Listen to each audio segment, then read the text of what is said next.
teman-teman PPI Taiwan terhormati, Dewan yang ada dari Komisi dari Tomo Parkom strategi semua teman-teman terhormati, terus berbeda. Kebetulan hari ini saya bertemu sama tamu-tamu dari Malang. Mungkin agak bisa lama. Tapi saya pastikan bahwa materi yang ini akan saya isi dengan kitab Abu Abdul Farad karangan Sayyid Muhammad bin Alawi Al-Maliki sebagai referensi atau sebagai pegangan tradisi NU Nahdlatul Ulama, di mana di antara tradisi yang sering dilakukan itu melafazkan kalimat-kalimat thayyibah yang kebetulan dipakai tahlil 1 sampai 7 hari atau 4 hari. Supaya bahwa kalimat itu tetap kalimat thayyibah. Kalimat thayyibah itu la ilaha illallah Muhammadur Rasulullah, di mana keramat kalimat ini adalah orang yang kafir 70 tahun gara-gara melafazkan kalimat ini menjadi berhak masuk surga. Di Quran dijelaskan kulil ladzina kafaru iyantahu yufar lahum ma qad salaf. Jadi kalau orang kafir mau mengakhiri kafirnya dengan melafazkan kalimat thayyibah, maka kesalahan masa lalu itu akan dihapuskan. Jadi kalimat ini benar-benar sakti di mana orang yang kafir 70 tahun saja bisa menjadi muslim, bisa menjadi mukmin dan langsung berhak menjadi ahli surga. Kemudian kalimat ini kebetulan nasibnya itu ketika dipakai tahlilan, dipakai ziarah kubur itu terus menjadi tersangkal. Ini yang BR. Seakan-akan sudah ada kalimat thayyibah lagi, hanya kebetulan dipakai di kuburan, dipakai ngitung dinani mayit, 7 harinya mayit dan sebagainya.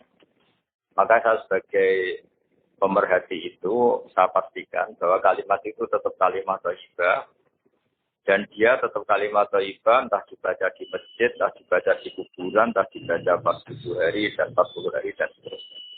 Karena status kalimat ini kalimat yang luar biasa. Sehingga Ibnul Qayyim dalam Muqaddimah kitab Zadul Ma'ad, ini supaya teman-teman melafazkan kalimat ini lebih lebih masuk. Di situ dijelaskan bahwa surga yang semewah itu, dengan fasilitas semegah itu, selek itu, super mewah, itu diperuntukkan bagi yang mau mengakui la ilaha illallah. Jadi surga dibikin segala kemewahannya, dengan segala kemewahannya. Yang katanya bapak-bapak, per satu bapak dapat bisa dari 70 atau 100, sesuai khayal mereka.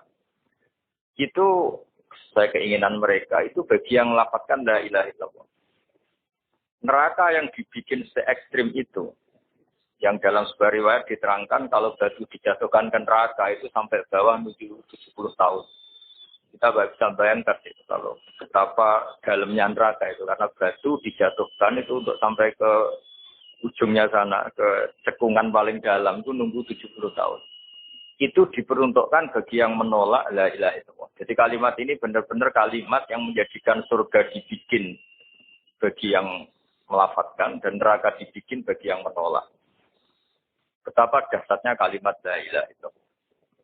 Jadi kalimat ini tidak mungkin menjadi kalimat yang biasa-biasa saja. Lalu para kiai-kiai, para wali songo dulu, supaya kalimat ini familiar, dilatih, diulang-ulang.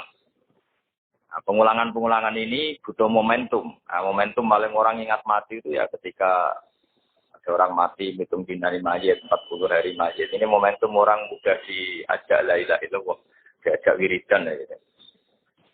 Sehingga saya pastikan bahwa kultur-kultur ini harus kita bela secara ilmiah, baik ilmiah referensi maupun ilmiah secara sosiologi.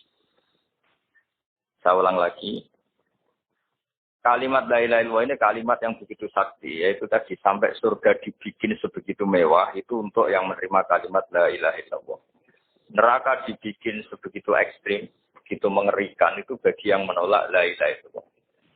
Jika dalam sebuah riwayat, diterangkan bahwa la ilaha illallah itu al-mizan. Ukuran kamu jadi hamba Allah itu ya sejauh mana Anda mengakui la ilaha illallah dan menolaknya. Sehingga saking spesialnya la ilaha illallah itu suatu saat ini di kitabnya Sayyid Muhammad halaman 102. Wa fihi aidan an Abdillah bin Amrin anin Nabi sallallahu alaihi wasallam anna Musa alaihi salam qala ya Rabbi alimni syai'an azkurka wa ad'uka fi. Ya Allah, ini Nabi Musa itu kan spesial ya karena beliau kalimullah, beliau orang yang dekat sama Allah. Sehingga mintanya itu ijazah khusus, ijazah yang spesialis hanya untuk beliau. Ya Allah, ajarin saya sesuatu yang dengan sesuatu itu saya bisa mengingat Engkau. Qala ya Musa qul la ilaha illallah. Ya Musa, kalau kamu ingin ingat saya secara sempurna, lafadzkan la ilaha illallah. Terus qala ya Rabbi kullu ibadika yaquluna hadza. Kalau la ilaha illallah itu semua orang juga melafadzkan la ilaha illallah. Intinya Nabi Musa itu kan enggak ingin lah sama dengan orang NU ya semuanya tahlilan la ilaha illallah. Muslimat, fatayat di Taiwan di mana-mana juga kalau tahlilan la ilaha illallah. Nabi Musa sebagai kalimullah itu ingin spesial. Enggak mau pakai la ilaha illallah karena itu kalimat yang lazim dipakai banyak orang. Inginnya beliau itu spesialis. Kata Allah menjawab qala qul la ilaha illallah. Ya sudah, pokoknya ngelafadzkan la ilaha illallah kata Allah. Nabi Musa masih mengajukan permohonan, ya Rabbi innama uridu syai'an taqussuni bih. Saya ingin wiridan yang spesial untuk saya, bukan yang wiridan masal la ilaha illallah itu kan di acara-acara NU istighosah pasti la ilaha illallah. Kira-kira itu ya masa kalimullah sama dengan Banser, sama dengan Ansor, sama dengan adat NU. Beliau enggak mau, inginnya spesial, inginnya kalimat-kalimat yang spesial. Sekolah ya Musa law anna samawati sab'a wa amiruhunna ghairi wa amiruhunna ghairi wal ardi nasab'a fi kafatin. Ada yang baca fi kafatin wala ilaha illallah fi kafatin atau fi kafatin namalat bihinna la ilaha illallah. Sudah Musa, yang bisa menandingi beratnya langit bumi itu hanya la ilaha illallah. Kamu jangan minta kalimat yang aneh-aneh. Itu kalimat yang andaikan ditimbang dengan langit bumi itu pasti tetap unggul la ilaha illallah. Nah ini penting saya utarakan supaya teman-teman yang sering tahlilan, sering membaca la ilaha illallah itu berpikir ulang atau semangatnya ditambah karena kalimat ini pula yang menjadikan langit bumi diciptakan. Saya ulang lagi. Jadi ketika surga diciptakan untuk yang melafadzkan la ilaha illallah, neraka diciptakan untuk yang menolak la ilaha illallah, lalu dibikinlah dunia. Dunia ini dibikin untuk pelatihan la ilaha illallah. Lalu butuh pelatih, maka diutusnya para rasul supaya melatih la ilaha illallah Muhammadur Rasulullah. Nah, saking begitu spesialnya kalimat ini, sampai ketika Nabi Musa minta doa khusus atau ijazah khusus, tetap saja ijazah dari Allah disuruh melafadzkan la ilaha illallah. Jadi kalimat ini penting sekali. Lalu kalau kita tidak ngaji seperti ini, itu nanti teman-teman tuh hanya misalnya yang mimpin kiai siapa, waduh lama itu kalau tahlilan ya. Kalau yang mimpin kiai siapa, wah itu tahlilannya begini. Jadi menyoal lama tidaknya tahlilan itu sejauh mana kita memahami la ilaha illallah. Kalau kita memahami la ilaha illallah adalah kalimat spesial, maka kita menghormati pada orang mukmin yang lain juga gampang. Karena orang-orang mukmin yang kita kira orang biasa atau bahkan orang rendahan, kita tidak bisa menganggap itu orang rendahan karena dia adalah orang yang min ahli la ilaha illallah.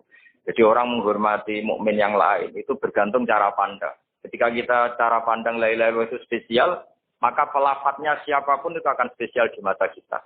Karena dia min ahli la ilaha illallah. Tapi kalau kita menganggap la ilaha illallah itu biasa saja, maka kita akan menganggap yang melafadzkan itu biasa saja. Itu keliru besar. Kalimat ini adalah kalimat yang andaikan kesalahan kita seberat langit dan bumi dibandingkan kalimat ini, pasti yang unggul kalimat ini. Jika dalam satu riwayat ada orang yang salahnya itu banyak sekali. Ini saya baca ya, ada kata ini di riwayatnya Ahmad bin Hanbal. Kata Rasulullah SAW, Inna Allaha ta'ala yastakhlisu rajulan ummati ala ru'usil khala'id. Ada orang dipinggirkan Allah, dipanggil sendiri, kemudian dipertontonkan di depan banyak orang. Fayan suruh ali tis'atan wastis'ina sijilan. Dia dipertontonkan ke khalayak rame bahwa ada box kesalahan 99 box kesalahan. Satu 99 kotak kesalahan. Kullu sijilin minha mislumat bil basar. Setiap box itu sepanjang mata melihat. Jadi saking besarnya per box. Per boxnya itu sepanjang mata melihat. Ya, kira-kira per kesalahan itu berdurasi 10 kilo lah. Jarak. Sumayaqulu atungkiru min hadza syai'an. Kamu ngakui bahwa ini yang kamu lakukan semua. Singkat cerita orang itu ngakui. Terus Allah fayukhriju bitaqatan. Fiha asyhadu alla ilaha illallah wa asyhadu anna Muhammadar Rasulullah. Jadi saya ulang lagi ya, dia punya 99 kotak kesalahan. Per kotak itu sepanjang mata melihat. Jadi saking besarnya, saking tingginya. Jadi dilihat ke atas sepanjang mata melihat, dilihat menjauh juga sepanjang mata melihat. Lalu dikeluarkan kotak kecil. Terus si orang tadi bilang, ya Rabbi ma hadil bitaqah ma hadil sijillat. Lalu apa artinya kebaikan yang satu kotak kecil dibanding kesalahan 99? Yang sebesar itu. Kata Allah, inna kala tuslam. Kamu tidak akan terdolimi. Terus, fatu do'u sijillat fi kafatin. Ada yang baca fi kifatin wal bitaqah fi kifatin. Qala fato sati sijillat wa taqulat al bitaqah. Fala yasqulu ma'asmillahi ta'ala syai'un. Jadi ketika 99 box tadi ditimbang dengan satu kotak kecil yang berisi la ilaha illallah Muhammadur Rasulullah, itu menang kotak kecil yang berisi la ilaha illallah Muhammadur Rasulullah. Karena nama Allah ini tidak akan tertandingi, nama Allah ini tidak akan terkalahkan. Jadi ibaratnya beginilah, para malaikat itu kalau ditanya, ini satu timbangan kecil tapi ada nama Allah, dengan yang sebesar itu, sebanyak itu tapi tidak ada Allahnya. Tentu malaikat akan milih yang ada Allah, yaitu la ilaha illallah. Jadi ini penting saya utarakan supaya para pelafaz la ilaha illallah itu meyakini bahwa kalimat ini spesial. Sehingga tidak risau, tidak susah ketika itu dituduh bid'ah atau dituduh khurafat. Karena kalimat ini tetap baik. Kalimat ini tetap spesial. Bahwa guru-guru kita ngajarin ketika untuk 1 hari mayat atau 7 hari itu kultur saja. Sehingga orang NU sendiri ya jangan melafatkan itu nunggu diundang tahlil. Kalau diundang tahlil melafatkan itu. Kalau enggak itu ya keliru juga. Itu ya sama saja salah. Itu kalimat yang spesial kalau kita bacanya benda diundang tahlil juga salah. Tapi salah juga kalau kalimat ini menjadi tidak spesial hanya karena tuduhan-tuduhan kita dianggap khurafat atau bid'ah. Jadi saya pastikan bahwa kalimat ini spesial berdasar hadis yang disebut oleh Sayyid Muhammad qad akhraja Ahmad wan Nasa'i wa Tirmidzi wa aidan min hadits Abdullah bin Amr. Terus saya cek di beberapa kitab, di kitab Ithaf itu ada di juz 14 halaman 636. Diperkuat lagi oleh kitab Ithaf yaitu karangannya Said Zabidi Syarah Ihya. Jadi di kesempatan yang baik ini saya mohon kalau melakukan wiridan yang diajarkan para guru itu pastikan referensinya secara detail. Kemudian barokahnya referensi itu kita tidak gamang, tidak risau, tidak gentar kalau mengalami tuduhan yang macam-macam. Karena kalimat ini tetap kalimat thayyibah. Status permanennya itu kalimat thayyibah. Bahwa, itu saya ulang lagi, bahwa mungkin kita baca itu dianggap gak tepat waktunya atau gak tepat momentumnya. Itu urusan kita. Tanpa dituduh yang lain pun kalau kita punya etika, nggak boleh baca itu ketika di kamar mandi atau ketika kondisi kita sedang tidak baik dan sebagainya dan sebagainya. Jadi saya pastikan kata Ibnu Qayyim ketika ngendikan fadilahnya la ilaha illallah, beliau ngendikan kalimat ini itu kalimat yang menjadikan surga digigit. Ukurannya ya gampang, yang menerima kalimat ini. Neraka yang begitu ekstrim, begitu horor, menakutkan, dibikin juga bagi yang menolak kalimat ini. Betapa kalimat ini yang menjadikan ada surga dan neraka. Ukurannya ya kalimat ini, yang melafazkan atau yang menolak. Dan dengan spesial kalimat itu, maka terus kiai-kiai mentradisikan supaya sering dibaca. Satu-satunya momentum yang orang kumpul ya tadi, pas istighosa, pas tahlilan, pas ada orang meninggal, atau pas istisqa, pas ya sudah seperti itu. Yang terakhir, dalam mazhab Abdul Hasan Asyadzili, kalimat itu harus diulang-ulang. Karena kalimat itu kalau kamu baca secara benar, itu menjadikan alasan kamu diampuni dosa kamu. Makanya dalam mazhab Asyadzili itu sebagian mazhab itu, istighfar itu setelah kalimat tauhid. Jadi ada 2 thariqah besar. Yang satu menyuruh istighfar dulu baru kalimat thayyibah. Alasannya suci dulu baru melafalkan kalimat yang suci. Tapi kalau dalam madzhab Abul Hasan Asyadzili tidak. Kalimat ini itu sudah otomatis istighfar. Buktinya orang kafir yang 70 tahun kafir, sekali melafalkan la ilaha illallah itu langsung diampuni dosanya. Tanpa syarat harus istighfar. Karena di Quran itu hanya kulil ladzina kafaru iyantahu yughfar lahum ma qad salaf. Jadi kalau orang kafir 70 tahun, kalau melafalkan la ilaha illallah itu otomatis masa lalunya diampuni. Berarti kalimat ini itu sudah otomatis fungsinya itu mengampuni dosa. Nah, makanya dalam pikiran Thariqah Syadziliyah itu fa'lam annahu la ilaha illallah wastaghfir li dzambika. Kamu harus yakin la ilaha illallah. Kemudian atas nama kalimat itu kamu baru beristighfar. Ya masuk akal juga karena kalau misalnya orang kafir belum pernah melafalkan la ilaha illallah kemudian dia istighfar itu tidak ada gunanya. Jadi istighfar mulai ada gunanya kalau setelah kalimat tauhid.